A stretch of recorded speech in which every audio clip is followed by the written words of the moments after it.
आखिरकार कंगना रनौत को मिल ही गया उनकी भक्ति का फल। बीजेपी ने इस लोकसभा सीट से सिने तारिका को मैदान में उतारा। सिर्फ कंगना ही नहीं, स्क्रीन पर राम का किरदार निभाने वाले अरुण गोविल को भी मिला टिकट, लेकिन मैडम रनौत के नाम ने राजनीति में ला दिया भूचाल। बीजेपी की 5वीं लिस्ट ने सबको कर दिया हैरान। उद्धव ठाकरे से टकराने के बदले कंगना को मिला लोकसभा चुनाव का टिकट। देखिए क्या कहते हैं सीट के सियासी समीकरण। अब की बार बीजेपी उम्मीदवारों के ऐलान में सबको चौंका रही है। कहीं दिग्गज और सिटिंग सांसदों के टिकट काटे जा रहे हैं, तो कहीं सिनेमा की हस्तियों को अब संसद भेजने की पूरी तैयारी की जा रही है। सबसे चौंकाने वाला नाम इसमें कंगना रनौत का है। बीजेपी से सिने तारिका और बेबाकी के साथ अपनी बात कहने वाली कंगना रनौत को भी अपना उम्मीदवार बनाया गया है और एक ऐसी सीट से मैदान में उतारा गया है जिसका नाम सुनकर आप चौंक जाएंगे। वैसे तो कंगना का जलवा फिल्मों में दिखता है, लेकिन अब की बार वो संसद में जाकर विरोधियों की बैंड बजाने का ख्वाब देख रही हैं और सियासी जानकारों का दावा है कि ये ख्वाब सच भी हो जाएगा।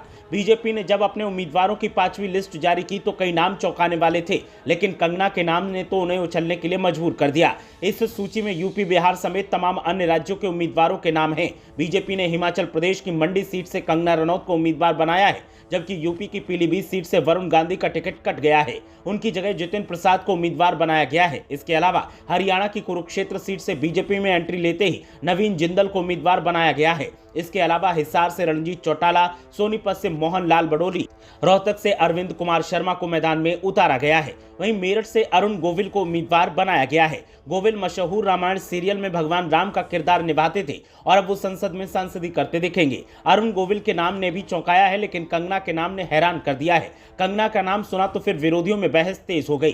किसी ने उनको नौसिखिया बताया तो किसी ने दावा किया कि उद्धव ठाकरे से भिड़ने का फल कंगना को मिला है और इसीलिए उन्हें टिकट दिया गया है। तो वहीं किसी ने दावा किया कि चलिए कंगना अगर संसद में जाती हैं तो फिर विरोधियों की हालत तो पतली होगी ही, साथ ही सियासत में बेबाकी से बात कैसे रखी जाती है वो भी तमाम लोगों को सीखने को मिलेगा। तो वहीं तमाम लोग कंगना की तुलना जयललिता से कर रहे हैं। जयललिता जो कि तमिलनाडु की मुख्यमंत्री रही हैं और जयललिता भी एक समय पर सिने तारिका रही थी, यानी एक्ट्रेस रही थी, लेकिन बाद में उन्होंने सियासत का रुख किया और सियासत में आकर उन्होंने ऐसे ऐसे झंडे गाड़े कि सब देखते ही रह गए। तो अब कंगना रनौत भी सियासत में उतरने वाली हैं। आपको बता दें कि कंगना रनौत ने जयललिता का किरदार उनकी बायोपिक में निभाया था और तभी से वो लगातार सुर्खियों में हैं।